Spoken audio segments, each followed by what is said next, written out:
హల్లెలూయా. Good morning. మేల్కొన్నారా ఏంటి? మీరు వేరే దేశంలో ఉన్నారా? మరి మాకు ఎలా తెలుస్తుంది చెప్పండి. మీరు లైవ్ షాట్లోకి వచ్చినప్పుడల్లా ఏ దేశాల నుండి, ఏ పట్టణాల నుండి, ఎక్కడెక్కడి నుంచి వీక్షిస్తున్నారు తెలియచేయండి. అలాగే ఏ రీతిగా మీరు ఈ అనుదిన ధ్యానాల ద్వారా, అలాగే ప్రతిరోజు 3-4 సార్లు అందిస్తున్న సందేశాల ద్వారా మీరు మేలు పొందుతున్నారు అన్నది కూడా తెలియచేయండి. ఇంకా మీరు సబ్స్క్రైబ్ చేసుకోకపోతే డాక్టర్ జై పాల్ యూట్యూబ్ ఛానల్ సబ్స్క్రైబ్ చేసుకోవడం, లైక్ చేయటం, షేర్ చేయటం మర్చిపోకండి. చిన్న ప్రార్థన. పరిశుద్ధుడా నీకు వందనములయ్యా. ఆనాడు మన్నాను ఇశ్రాయేలులకు ఇచ్చినట్లుగా ఈరోజు నీ వాక్యమును మాకు ప్రతిరోజు అనుగ్రహిస్తున్నావు. ఈ వాక్యము ధ్యానించుటకు, దీవించబడుటకు మాకు సహాయం చేయు. క్రీస్తు నామములో అడుగుచున్నాను తండ్రి, ఆమేన్. ఎలా ఉన్నారండి? జీవితంలో అనేక సీజన్స్ ఉంటాయి కదా. మనకి ఎలాగ ఋతువులు ఉన్నాయో, వేసవి కాలము, వర్షాకాలము, శీతాకాలము, వసంతకాలము.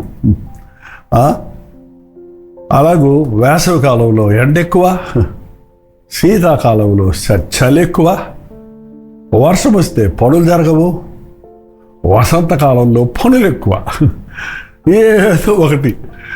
కొన్నిసార్లు పని ఉందని ఆయాసం, కొన్నిసార్లు వాతావరణం బాగలేదని, కొన్నిసార్లు అలాగే మన జీవితంలో కూడా అనేక మూడ్స్, అనేకమైన ఫీలింగ్స్లోకి వెళ్ళిపోతుంటాం. ఒకరోజు సంతోషంగా ఉంటాం, ఒకరోజు దుఃఖంగా ఉంటాం, ఒకరోజు బాధగా ఉంటాం, ఒకరోజు ఒంటరిగా ఉంటాం, ఒకరోజు నాకే బిక్కద ఉంది అంటుంటాం.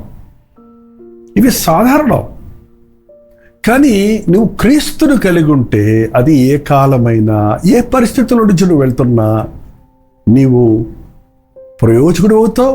ఆ సీజన్ని, ఆ పరిస్థితిని వాడుకొని నీవు ఆధ్యాత్మికంగా బలపడతావు, అన్ని విషయాల్లో వర్ధిల్లుతావు.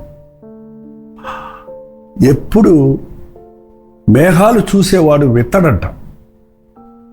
ఏంటండి, ఈ లోకంలో వర్షం వస్తుంది అని బయటకు వెళ్ళకుండా ఉండటం, లేక ఎండగా ఉందని పని ప్రారంభించకపోవటం, అలాంటివి చేసినప్పుడు మనం వర్ధిల్లలే, ముందుకు సాగలేం. కానీ అన్ని పరిస్థితుల్లో ప్రభు వైపు చూడటం నేర్చుకోవాలి. దావీదు 102వ కీర్తన 7వ వచనంలో, రాత్రివేళ మెలకువగా నుండి ఇంటి మీద ఒంటిగానున్న పిచ్చుక వలెనున్నాను. అది అసలే రాత్రివేళ. ఆ రాత్రివేళ మెలకువగా ఉండి నిద్రపట్ల కదా. రాత్రి నిద్రపోవాలి. రాత్రులు నిద్రపోరేంటండి? నిద్ర పట్టదంటారేంటి? అవును, మరి ప్రశాంతంగా మనసు లేకపోతే నిద్ర పడద్ది. నెమ్మది లేనోడికి నిద్ర పట్టదు. కలవరంతో ఉన్నవాడు నిద్రపోలేడు. ఆ కలవరానికి కారణమైంది ఏంటో పరిశీలించుకొని ప్రభు దగ్గర సరి చేసుకుంటే నిద్ర వస్తుంది. కానీ ఆ చింత ఏంటో, ఆ బాధ ఏంటో ప్రభుతో చెప్పుకొని మోకాళ్ళ మీద ప్రార్థించి పడుకుంటే గడ నిద్రపోతావు. కానీ ఆ చింతనే చింతిస్తూ కూర్చుంటే కలత నిద్రే కదా. ఎంతసేపు నిద్రపోయిన తృప్తుడు చూడండి కొందరికి. కొన్నిసార్లు మనుషులు మనల్ని అన్న మాటలు, మనం ఎదుర్కొంటున్న పరిస్థితులు, మనకున్నటువంటి చింతలు, మన అన్న ఆలోచనలతో మనం పడి కొట్టుబిట్టలు ఆడుతుంటాం. ఆ ఆలోచనల మధ్యలో చూడండి, నువ్వు అందరి మధ్యలో ఉన్నోడు మాట్లాడుతూ ఉంటావు, కానీ అందరూ చుట్టూ ఉంటారు. కానీ నీ మనసులో నువ్వు ఒంటరితనాన్ని ఉంటావు. నీ ఆలోచనలు నిన్ను ఒంటరివాడిని చేస్తున్నాయి. నీ ఆలోచనలోనికి ప్రభువుని ఆహ్వానిస్తే, నీ తలంపులు ప్రభు తలంపులుగా మార్చుకుంటే, నీ తలంపులు ప్రభు ముందు పెట్టి సేవ, నీ ఉన్నతమైన తలంపులతో నింపమని అడిగితే నీవు ప్రశాంతంగా ఉండగలుగుతావు. కానీ నీ దృష్టిలో నీవు అన్నీ చూస్తూ ఉన్నప్పుడు వాళ్ళని వీళ్ళని, ఈ పరిస్థితి ఆ పరిస్థితి, ఈ కరువు ఆ కష్టం, ఈ వ్యాధి ఆ బాధ, నీ కోణంలో నువ్వు చూసినప్పుడు అన్నీ తప్పగానే కనపడతాయి. దేవుని దృష్టిలో ప్రతిదీ మేలు కొరకే. మనకు అర్థం కాకపోవచ్చు, కానీ మనం విశ్వసిస్తే దేవుని మనస్సును మనం అర్థం చేసుకుంటాం. నేను ఎప్పుడు చెప్తుంటా, ఒక ఆర్టిస్ట్ ఒక బొమ్మ వేయాలంటే మొదట ఎక్కడో చొక్క పెడతాడు, ఇక్కడి నుంచి ఇంకో చొక్క పెడతాడు, అక్కడ గీత గీస్తాడు, ఇక్కడ చొక్క పెడతాడు, ఎక్కడక్కడ చేస్తాడు, ఏంటి మనకు అర్థం కాదు. ఆ తర్వాత వాటన్నిటినీ కలిపి ఒక చక్కటి చిత్రపటాన్ని, ఒక రూపాన్ని తీసుకొస్తాడు. అలాగే దేవుడు నా పట్ల, నీ పట్ల ఉన్న ప్రణాళికలను ఆయన ప్రారంభించినప్పుడు ఒక కష్టాన్ని, ఒక బాధను, ఒక ఒంటరితనాన్ని, ఒక ప్రత్యేకతను, ఒక సిచ్యువేషన్ మన జీవితంలో అనుమతిస్తాడు. ఆ సిచ్యువేషన్స్ అన్నిటినీ నీవు దేవుని కోణంలో చూసుకొని దేవుని మీద ఆధారపడితే ఆదరించబడతావు. రాత్రి వేళ మెలకువగా ఉండి ఇంటి మీద ఒంటిగానున్న పిచ్చుక వలె ఉన్నాను. ఇంటి మీద కప్పు మీద అప్పుడప్పుడు పిచ్చుకలు కూర్చుంటాయి, మీరు చూసారో లేదో. పిచ్చుకలు గూడు కట్టుకుంటాయండి. అవి నా గవర్నమెంట్ వాళ్ళు కట్టేవలేదే అని అడగవు. అవే ఆ పొల్ల ఈ పొల్ల తెచ్చి ఏ చెట్టు కొమ్మకో చక్కగా ఒక చిన్న గూడు నిర్మించుకొని, ఆ మగపక్షి ఆడపక్షి కలిసి ఒక గూడు కట్టుకొని, ఆడపక్షి గుడ్లు పెడతానికి, మగపక్షి ఆహారం తెచ్చి పెడతానికి అవి ఎంత చక్కగా కోఆపరేట్ చేసుకుంటాయంట. ఆ ప్రేమ కూడా లేదు వాళ్ళ మానవుల్లో. దేవుని ఆకారంలో, దేవుని స్వరూపంలో చేయబడిన మనుషుడు భార్యకు సహకరిస్తలేదు, భర్తకు సహకరిస్తలేదు, కుటుంబం కట్టుకోవాలనే ఆశ లేదు. అందుకనే ప్రభు అన్నాడు, మీరు పిచ్చుకల కంటే శ్రేష్టమైన వారు, మీరు ఎక్కడో ఉండవలసిన వారు. ఆ పిచ్చుక గూడు ఏదో ఒక రోజు వర్షం వచ్చినప్పుడు, తుఫాన్లు వచ్చినప్పుడు, ఈ పిచ్చుక గూళ్ళు చాలా అల్కంగా ఉంటాయి కదా, చాలా తాత్కాలికంగా ఉంటాయి కాబట్టి అవి చెదిరిపోతాయి, పడిపోతాయి. ఒకవేళ ఆ గూడు చెదిరిపోయింది, ఆ గుడ్లు పెట్టిన తల్లి గుడ్లు కనపడలేదు, ఆహారం తేవడానికి వచ్చిన పెట్ట వచ్చేటప్పటికి అక్కడ ఇల్లు లేదు, వాకిలి లేదు, పెట్ట లేదు, గుడ్డు లేదు. ఒక పక్క బాధ, ఒక పక్క భయం, ఒంటరితనం. ఆ ఇంటి పక్కనే కూర్చొని, అక్కడున్న పక్కనే కప్పు మీద కూర్చొని ఏం చేస్తుంటుంది? మూలుగుతూ ఉంటుంది. నా ఇల్లు, నా గూడు, నా కుటుంబం. ఈరోజు చాలామంది ఇలాగే మూలుగుతున్నారండి. భయంకరమైన ప్రమాదాలు, ఎయిర్ప్లైన్లో వెళ్తున్న వాళ్ళు వెళ్తున్నట్టే చచ్చిపోతే, ఆ ఎంటకాల కొద్ది నిమిషాల క్రితం టాటా చెప్పి వెళ్ళిన ఆయన చచ్చిపోయాడు, అతని శరీరం కూడా దొరకలేదని విన్నప్పుడు ఆ ఇంటి వారు గుండె పగిలిపోదా? ఆ సొంత వారి హృదయాలు కృంగిపోవా? ఎన్నో ఆపదల్లో, ఎన్నో ప్రమాదాల్లో చిక్కుకున్నప్పుడు, రాత్రికి రాత్రే అమాంతంగా కీడు కలిగినప్పుడు అది చూస్తూ కూర్చోవటం అనేది ఎంత భయంకరమో, ఎంత ఒంటరితనమో. సికలగ్ అనే స్థలంలో వెళ్ళేటప్పటికీ, దావీదు తన అనుచరులు వెళ్ళేటప్పటికీ అక్కడున్న వాళ్ళ ఇళ్ళన్నీ కాల్చివేయబడి ఉన్నాయి. వాళ్ళ భార్య బిడ్డలందరినీ ఎత్తుకుపోయారు. అక్కడ ఒంటరి వాళ్ళు అయిపోయారు. ఇంటికి ఎంతో అలిసిపోయి ఎదురు నుంచి వస్తే కాస్త అన్నం తిందాం, కాస్త కుటుంబంతో శాంతించుకుందామని వస్తే అక్కడ ఇల్లులన్నీ బూడిదైపోయింది. బిడ్డలు కనపడలేదు, పశువులు కనపడలేదు, ఏమీ లేవు. అక్కడ మగవారందరూ ఏడ్చమంటకు శక్తి లేనంత బిగ్గరగా ఏడ్చారంట. ఏడ్చి వాళ్ళందరూ కలిసి దావీదు మీద తిరగబడ్డారు. నీ మూలన ఇదంతా వచ్చిందని. దావీదు కూడా అదే బాధలో ఉన్నాడు. ఆయన ఒంటరి అయిపోయాడు. కానీ ఆ సమయంలో దావీదు తన దేవుడైన యెహోవాను బట్టి ధైర్యం తెచ్చుకున్నాడు. మీరు ఒంటరిగా ఉన్నప్పుడు గుర్తుపెట్టుకోండి, నన్ను అందరూ ఒంటరి వాడిని చేశారని చెప్తున్నప్పుడు గుర్తుపెట్టుకోండి, నాకు అన్నీ పోయినాయి, నేను ఏమీ లేని వాడిని అయిపోయాను అనుకున్నప్పుడు గుర్తుపెట్టుకోండి, ప్రభు మీకున్నాడు. దిక్కు లేని వారికి దిక్కుగా ఉన్నాడు, తండ్రి లేని వారికి తండ్రిగా ఉన్నాడు, నిన్ను సృష్టించిన దేవుడు నీకు భర్తగా ఉన్నాడు. ఎంతోమంది ఈ రోజున కుటుంబాలను పోగొట్టుకొని, బిడ్డలను పోగొట్టుకొని, భర్త భార్యను లేక భార్య భర్తను పోగొట్టుకొని ఒంటరితనంలో కృంగిపోయిన స్థితిలో ఉంటుంటారు. కృంగిపోవద్దు. మీకు ప్రభువు ఉన్నాడు.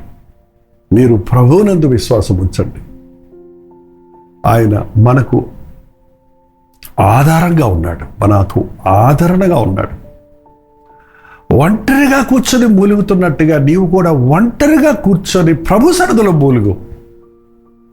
ప్రభువా, నా బాధ చూడయ్యా, నా పరిస్థితి చూడయ్యా, నేను ఒంటరినైపోయానయ్యా, అందరి చేత విడవబడ్డానయ్యా, నా బలం అయిపోయింది, నా డబ్బు అయిపోయింది, నా ఉద్యోగం పోయింది, నా కుటుంబం విచ్ఛిన్నమైపోయింది, మరణం నా ఇంటిలోనికి వచ్చింది, కీడు నా ఇంటిలో ఉన్నది, నా పరిస్థితి నాకు అర్థం కావట్లేదని కృంగిపోయినప్పుడు యేసు వైపు చూడండి. కృంగిన వారిని లేవనెత్తేవాడు ఆయన, దుఃఖితులను ఆదరించేవాడు ఆయన. ఆయన కౌగిల్లోకి తీసుకొని నీ కన్నీరు తుడిచినప్పుడు నువ్వు పోగొట్టుకున్నవన్నీ నీకు దొరికిన దానికంటే అత్యధికమైన ఆదరణ, ఆనందం నువ్వు పొందగలుగుతావు. అందుకే ప్రార్థన అండి. బాధలు వచ్చినప్పుడు దేవునికి దూరం అవ్వకండి, దేవునికి దగ్గర అవ్వండి. ఒంటరిని అన్నప్పుడల్లా నా యేసయ్య నాకు ఉన్నాడు అని నువ్వు చెప్పుకో. నిన్ను విడువను ఎడబాయనన్న ప్రభువు నన్ను విడవలేదు. అందరూ నన్ను విడిచినా సరే నా ప్రభువు నన్ను విడవలేదు. నన్ను ప్రాణమిచ్చినంతగా ప్రేమించిన ప్రభు నన్ను కాపాడువాడు, కుడుకడు నిద్రపోడు అన్న ధైర్యాన్ని మీరు తెచ్చుకున్నట్లుగా ప్రభువు సన్నిధిలో ప్రార్థించటం నేర్చుకోండి. కృంగిన సమయాలలో సాతాను బహు సులభంగా మనల్ని పడగొట్టేస్తాడు. బలహీనంగా ఉన్నప్పుడు సాతాను మనల్ని బహు సులభంగా మోసగిస్తాడు. మోసపోకండి, ప్రభు వైపు చూడండి. యేసయ్యా, నా కష్టం చూడయ్యా, మోకాళ్ళ మీద పడి ప్రార్థించండి. పరిశుద్ధ గ్రంథం తీసి పట్టించి చూడండి. ముక్కుసూటిగా నేరుగా నీకు అవసరతకు తగినట్లు దేవుడు తన మాట ద్వారా మీతో మాట్లాడతాడు. నీకు వాగ్దానం ఇస్తాడు. నీ క్షేమం కలుగజేస్తాను నేను. కుమారి, ఏడవకు, నేను నీకు తోడుగా ఉంటాను. ఎన్నిసార్లు ఏడవకు ఏడవకు అన్న మాట బైబిల్లో ఉందో మీరు చదివారా? మనం ఏడిస్తే ఆయన సంతోషించలేడండి. మన బిడ్డలు ఏడుస్తుంటే మనం ఊరుకోలేం కదా. మనం ఏడిస్తే మన ప్రభువు కదిలిపోతాడు. మనం కన్నీరు కారిస్తే మనల్ని ఆయన కౌగిలించుకుంటాడు. ఆయన ప్రేమలో బంధించబడతాం. మీరు ఏదైనా ఒంటరితనంలో ఉన్నారా? నష్టపోయారా? బిజినెస్ లాసా? ఉద్యోగం పోయిందా? సొంత వారిని పోగొట్టుకున్నారా? ఆర్థిక ఇబ్బందుల్లో ఉన్నారా? అందరూ మిమ్మల్ని మోసం చేసి ఒంటరి చేశారా? కృంగిపోవద్దు. మోకాళ్ళ మీద పడి ప్రభు కృప కొరకు వేడుకోండి. మీకోసం ప్రార్థన చేయాలంటే మాకు కూడా తెలియచేయండి. మీ పక్షంలో ప్రభు సన్నిధిలో విజ్ఞాపన చేయడానికి మేము కూడా సిద్ధంగా ఉంటాం. ప్రార్థన. పరిశుద్ధుడా, ఒక్కసారి చూడయ్యా, ఎవరి మనసు కృంగిపోయిందో చూడయ్యా, ఎవరు వారి జీవితంలో విసిగిపోయి ఉన్నారో చూడయ్యా. నాకిక నిరీక్షణాధారం లేదని నాయనా దిగులుతో చింతతో దుఃఖిస్తూ ఉన్నారు. అట్టి వారిని చూడు నాయన. నీ గాయపడిన హస్తమును చాపి నీ కౌగిల్లోనికి వారిని చేర్చుకొని నీ ఆదరణ దయచేయము. వారు పోగొట్టుకున్నవన్నీ రెండంతలు పొందినట్లుగా నీ దీవెన అనుగ్రహించమని పరిశుద్ధాత్ముని కార్యములు ప్రపంచములో ఉన్న ప్రతి ఒక్కరి పట్ల అపవాది మమ్మల్ని మోసగించి మమ్మల్ని కృంగదీసి మమ్మల్ని నాశనం చేయడానికి ప్రయత్నిస్తున్న దానికంటే ఎక్కువగా నీ ఆత్మచేత మేము బలపరచబడి స్థిరపరచబడి అపవాదిని ఎదురించుటకు నీ బిడలుగా జీవించుటకు నీ కృపను అనుగ్రహించమని క్రీస్తు నామములో అడుగుచున్నాను తండ్రి. ఆమేన్. మన తండ్రి అయిన దేవుని యొక్క ప్రేమయు కుమారుడైన క్రీస్తు యొక్క కృపయు ఆదరణకర్త అయిన పరిశుద్ధాత్మ యొక్క సహవాసములు కూడి వచ్చిన మనందరికీ ఇప్పుడును సదాకాలమును తోడై ఉండును గాక. ఆమేన్. దేవుని స్తోత్రం. మీ ప్రార్థన అవసరతలు భారాలు 9540 నెంబర్కి, అలాగే మీరు ఇతర దేశాల్లో ఉంటే 91001008 నెంబర్కి ఒక టెక్స్ట్ లేక వాయిస్ మెసేజ్ ద్వారా వాట్సాప్ పెట్టండి. మీ పక్షంలో మేము కూడా ప్రార్థిస్తున్నాం. మీరు కూడా దిగులు పడద్దు, చింతపడద్దు. ప్రభు సరదలో ప్రార్థించండి. దేవుడు అద్భుతాలు జరిగిస్తాడు. ప్రభుత్వమైతే మధ్యాహ్నం 3 గంటలకి హెచ్చరిక, అలాగే రాత్రి 9 గంటలకి, ఇవాళ బుధవారం కదండి, మధ్యవారం ప్రార్థన కూటం కల్వరి చర్చిలో ఉండి మీకు లైవ్ ఇవ్వబడుతుంది. మాతో పాటు ప్రార్థనలో ఏకీవించి మీరు కూడా దైవాశీర్వాదాలు పొందండి. అంతవరకు దేవుని మహాకృప మీకు తోడైన గాక.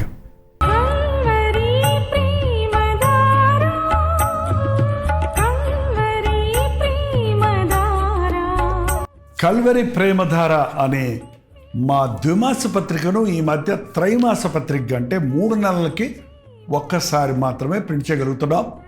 మరి గత 40 సంవత్సరాల పైబడి కొనసాగుతున్న ఈ పత్రికను ఆపు చేయటం ఇష్టం లేక దీన్ని త్రైమాస పత్రికగా మార్చున్నాం. మీరు కల్వరి ప్రేమధార పత్రికను చదువుతున్నారా?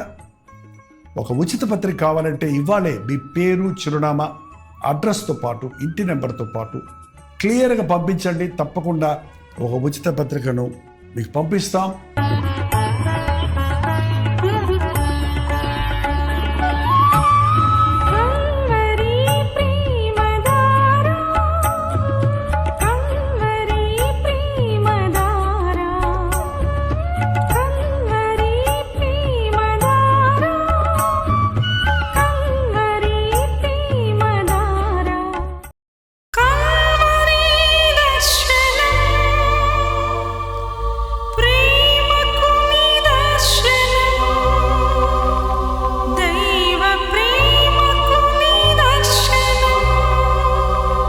తెలుగు, తమిళ, హిందీ, మలయాళం, బెంగాలీ, ఒరియా అనే 6 భాషల్లో టెలివిజన్ ప్రోగ్రామ్స్ కొనసాగుతూనే ఉన్నాయి. భారభరితమైన పరిచయంలో మీరు సహకరించాలని ఆశిస్తే, ప్రభు మిమ్మల్ని ప్రేరేపిస్తే మీ విరాళాలు, కానుకలు మనకి మీరు పంపించవచ్చు. అవి నేరుగా టీవీ ఛానల్స్కి వెళ్తాయి. అందులో ఏది మేము మా సొంత ఖర్చుల కొరకు ముట్టుకోవటం లేదు, వేరే పరిచయ కొరకు ముట్టుకోవటం లేదు. టెలివిజన్ పరిచయలో ఇంకా సువార్త వినని వారికి అది అందించాలని ఆశతో ఒక 20 సంవత్సరాలుగా కొనసాగుతున్న పరిచయం కొరకు ప్రార్థించండి. మీ సహకారాన్ని అందించండి. ఈ విషయం మీకు ఇంకా వివరాలు కావాలంటే 89393939 అనే నెంబర్కి మార్నింగ్ 10 నుంచి ఈవినింగ్ 10 లోపల మీరు ఫోన్ చేయండి. వివరాలు మీకు తెలియజేస్తాం.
ఉదయక